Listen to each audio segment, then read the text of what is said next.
मेरी मां पूर्व विधायक निर्मला देवी जी को नंगे पांव और नाइटी में फोन छीन करके उनको थाना भेज दिया गया और पूरे उसी तरह से सामान के ऊपर बुलडोजर चला दिया गया, नाश्ता तक नहीं करने दिया। अचानक से प्रेस कॉन्फ्रेंस में हम लोगों ने देखा कि पूर्व मंत्री श्री योगेंद्र साहु जी को निष्कासित कर दिया गया। कांग्रेस के प्रवक्ता हैं राकेश सिन्हा जी और जो जेएमएम के प्रवक्ता है मनोज पांडे जी, ये हमको हिदायत दे रहे हैं प्रेस में कि अगर कोई मसला था तो उसको हल करना चाहिए था, पार्टी में आके हल करना चाहिए था।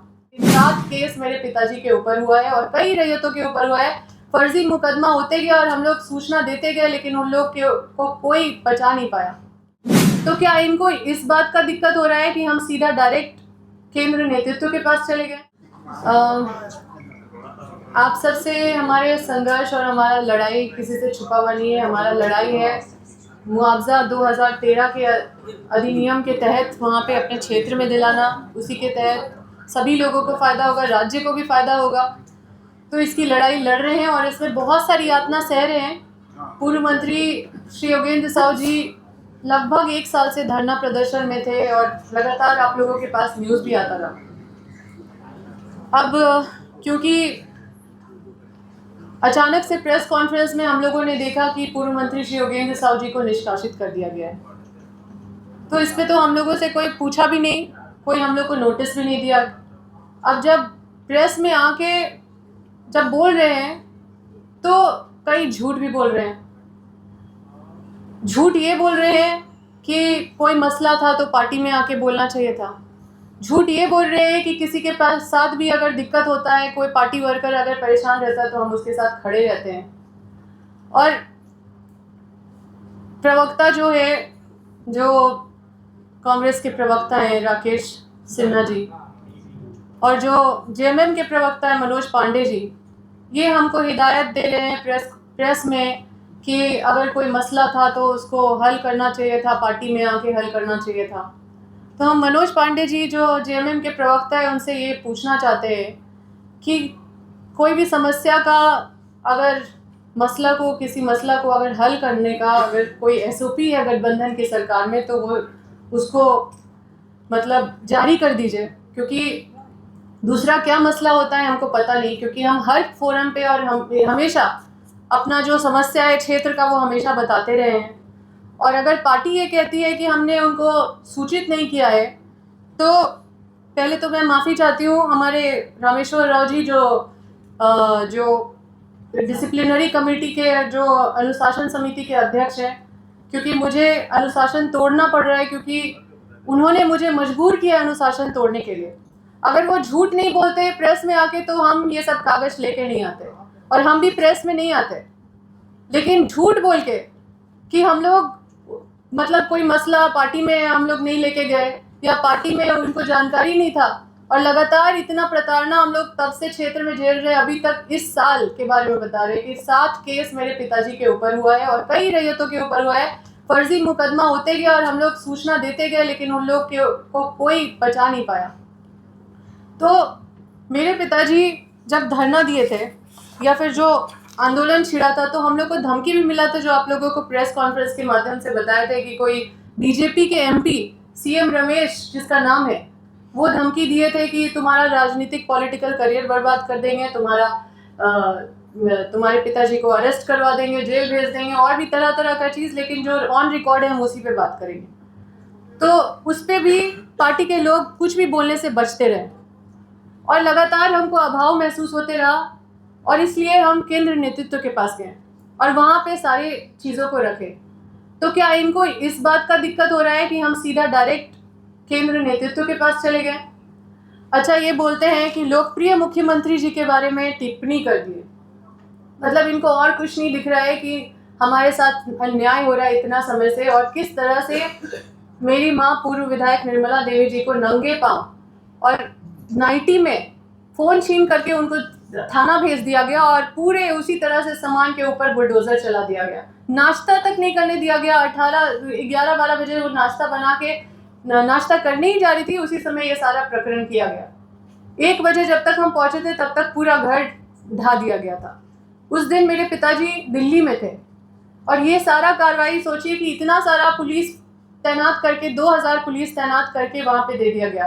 क्या माननीय मुख्यमंत्री जी मेरा सूद लिए कि क्या दिक्कत है? ये सब कार्रवाई करने से पहले पार्टी ने कुछ सूद लिया? अगर हमने नहीं बताया तो ये क्या है फिर, जिसमें राजेश कच्छप जी, रामचंद्र सिंह जी और सुरेश बाठा जी जो तीनों विधायक है वो हमारे क्षेत्र क्यों गए थे अगर हमने नहीं बताया था तो? ये कमेटी का निर्माण क्यों किया गया था? इसमें साफ साफ लिखा हुआ है कि वहाँ पे रैयतों का और जो योगेंद्र साहु जी का कारखाना है उसको जबरन वहाँ पे बुलडोज कर दिया गया, किसी को वहाँ पे मुआवजा नहीं दिया जा रहा है नियम पूर्वक, और इस पुलिस द्वारा रात में मारपीट भी किया जाता है और रैयतों के साथ शोषण भी किया जाता है। और जो हमारे घर 400 पुलिस फोर्स भेज दिया गया था सीएम रमेश के कहने पे, उस पर ये कमेटी बनी थी। अब उस पर ये कमेटी बनी तो रिपोर्ट क्या हुई? ये क्या अनुशासन समिति ने सूद लिया? क्या अनुशासन समिति एक पक्ष कार्रवाई के लिए बस है?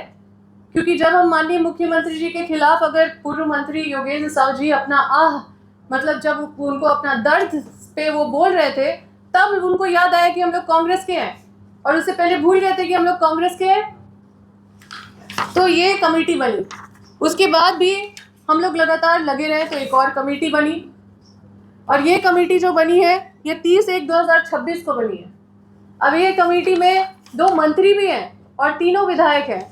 जो मंत्री हैं वो वित्त मंत्री भी हैं, स्वास्थ्य मंत्री भी हैं, और विधायक राजेश कच्छप जी है, रामचंद्र सिंह जी है, सुरेश बाठा जी है। इसकी एक बार भी बैठक हुई है क्या? क्या इन लोगों को आपने देखा है कि इस संबंध में, इस मामले में कभी भी बड़का गांव में गए हैं? क्या आपने देखा है? क्या अनुशासन समिति इसको नहीं देखती है? क्या आपने कभी सुना है कि हमारे कितने सारे विधायक कांग्रेस मंत्रियों के खिलाफ बोलते रहते हैं? क्या वो लोकप्रिय नहीं है? क्या लोकप्रिय सिर्फ माननीय मुख्यमंत्री जी हैं? हो सकता है कि कांग्रेस के मंत्री लोकप्रिय नहीं है, इसीलिए उनके खिलाफ टीका टिप्पणी करने पे भी कोई कार्रवाई नहीं हुआ, ना ही किसी को नोटिस गया। अब कोई अमर्यादित भाषा का तो उपयोग नहीं किया था पूर्व मंत्री योगेंद्र साहु जी ने, ना ही कोई गाली दिया था। उन्होंने ये बोला था कि साजिश के तहत हम लोगों को यहाँ पे पॉलिटिकली बर्बाद करने का और पॉलिटिकली खत्म करने का साजिश किया जा रहा है। तो क्या गलत बोला था? क्योंकि इतने सारे पुलिस फोर्स, जितना थाना नहीं है हजारीबाग लोकसभा में, उससे ज्यादा वहां पे पुलिस फोर्स आपको तैनात दिखेंगे। हमको लगता है दूसरे जिला से भी बुला लिए गए थे। इतना हूटर, इतना सायरन बजा बजा के कम से कम 100 गाड़ी तो हम खुद से गिने जो वहां पे जाके हूटर बजा रहे थे। आप सोचिए, एक अकेली महिला, संवेदनशीलता भी नहीं है।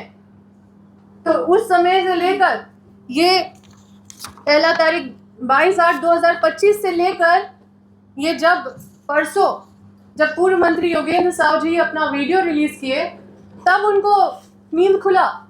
इतने दिन से प्रवक्ता हमारे कहाँ सोए हुए थे? इनको जो मन करता है, जो बोला जाता है वो बोल देते हैं भोंपू की तरह।